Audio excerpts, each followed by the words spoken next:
Smart Bangla. উন্নয়ন নাকি অবনতি, কোন দিকে পৌঁছেছে বাংলাদেশ? দিনাজপুরে উদ্বোধনের আগেই বন্যায় ভেঙে যায় 2 উপজেলার জন্য নির্মাণ করা ব্রিজ। সুনামগঞ্জের এক ব্রিজে রডের বদলে দেয়া হয়েছে বাঁশ। গুণাগুণ এতই ব্যাড হয়েছে যা বলার বাইরে। এই যে সেম অবস্থা এখানে অন্তরে জ্বালা, এত উন্নয়ন, এত ফ্লাইওভার। দেশের প্রতিটি সেক্টরে উন্নয়নের নামে লুটপাটের প্রতিযোগিতায় লিপ্ত ছিল শেখ হাসিনা। শুধু শেখ হাসিনাই নয়, শেখ হাসিনা থেকে শুরু করে শেখ পরিবারের প্রতিটি সদস্য ও তার অনুসারীরা উন্নয়নের নামে লুটপাটের প্রতিযোগিতা করেছিল।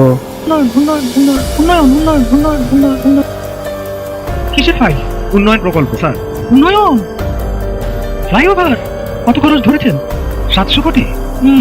বেশি হয়ে গেল স্যার। আমার উন্নয়নটা কোথায়? আরো বাড়ান, ডবল করেন, 1400 লেখেন।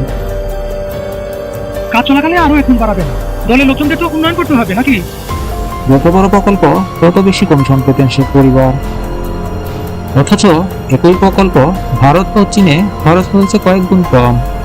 বিশ্বব্যাংকের তথ্য মতে প্রতি কিলোমিটার সড়ক নির্মাণে প্রতিবেশী ভারত ও চীনের তুলনায় অনেক বেশি অর্থ ব্যয় করেছে বাংলাদেশ। এই বাড়তি খরচে বিশ্বব্যাংকের তথ্য মতে উচ্চমাত্রায় দুর্নীতি, নির্ধারিত সময়ের মধ্যে কাজ শেষ না করা ও দরপত্রের প্রতিযোগিতা না থাকাকে দায়ী করেছে বিশ্বব্যাংক। উন্নয়নের নামে এভাবেই লুটপাট করে দেশের টাকা বিদেশে পাচার করেছে শেখ হাসিনা।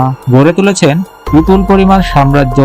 শুধু শেখ পরিবারই নয়, আওয়ামী লীগের প্রত্যেকটা নেতাকর্মী বিপুল পরিমাণ সম্পত্তির সাম্রাজ্য গড়ে তুলেছেন বিভিন্ন দেশে।